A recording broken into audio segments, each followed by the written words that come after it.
때로는 이름보다 무게 있는 침묵이 있다. 조용하지만 깊은 실천으로 한 시대를 떠받친 사람, 이상용.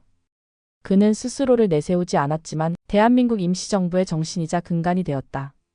나라를 위해 양반의 삶을 버린 그 선택, 지금 다시 마주합니다. 챕터 1 양반 가문에서 태어난 독립운동가.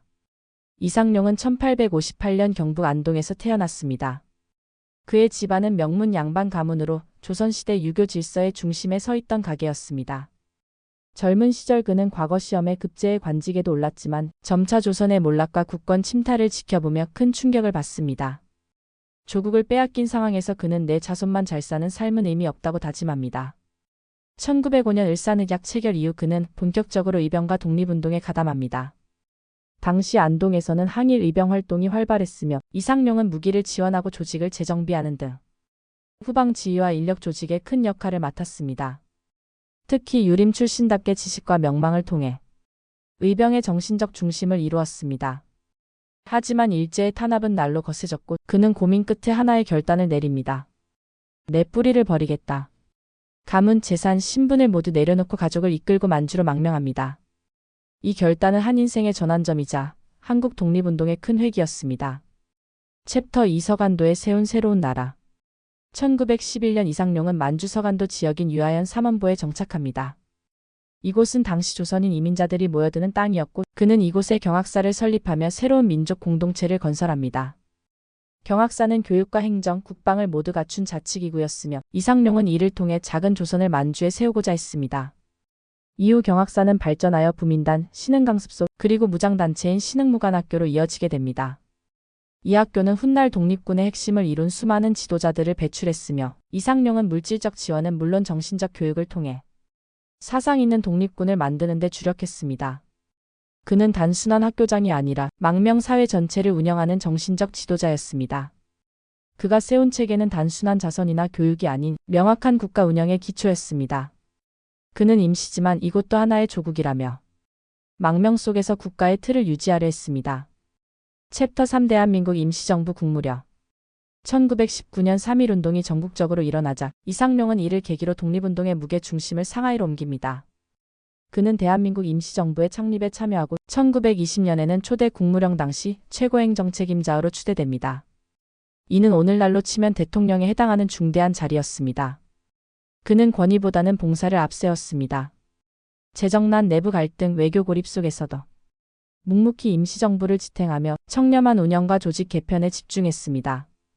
그는 지도자는 뒤에 서는 자라는 철학으로 자신의 이름보다 조직의 생존을 우선했습니다.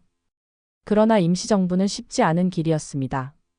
수원이 끊기고 내부 분열이 격화되며 조직은 수차례 위기를 겪게 됩니다. 이상용은 내가 물러나는 것이 정부를 살리는 길이라 판단하고 1921년 국무령 자리에서 스스로 물러납니다. 그는 조직보다 자신을 앞세우지 않는 지도자였습니다. 챕터 4 유언처럼 남긴 말. 이후 그는 다시 만주로 돌아와 신흥무관학교를 재정비하고 청년 교육과 무장투쟁 기반을 다지는 데 집중합니다.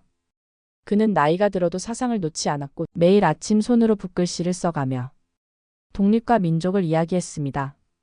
1932년 이상용은 75세의 나이로 생을 마칩니다. 그는 죽기 직전까지도 내 뼈는 조국에 묻지 않아도 된다.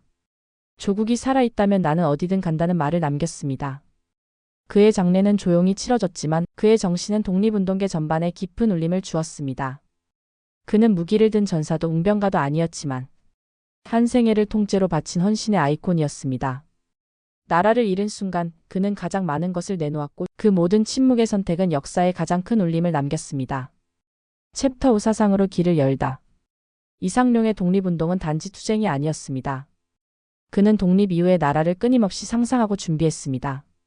그가 강조한 것은 자치와 교육이었고 이는 훗날 대한민국 헌정체계의 뿌리로 이어졌습니다. 특히 그는 유교 전통과 공화주의 그리고 실학적 개혁을 융합해 자유롭고 정의로운 국가관을 형성했습니다. 그에게 민족은 혈통이 아닌 같은 생각과 책임을 나누는 존재였고 국가는 왕이 아니라 백성이 주인되는 체제여야 한다고 강조했습니다.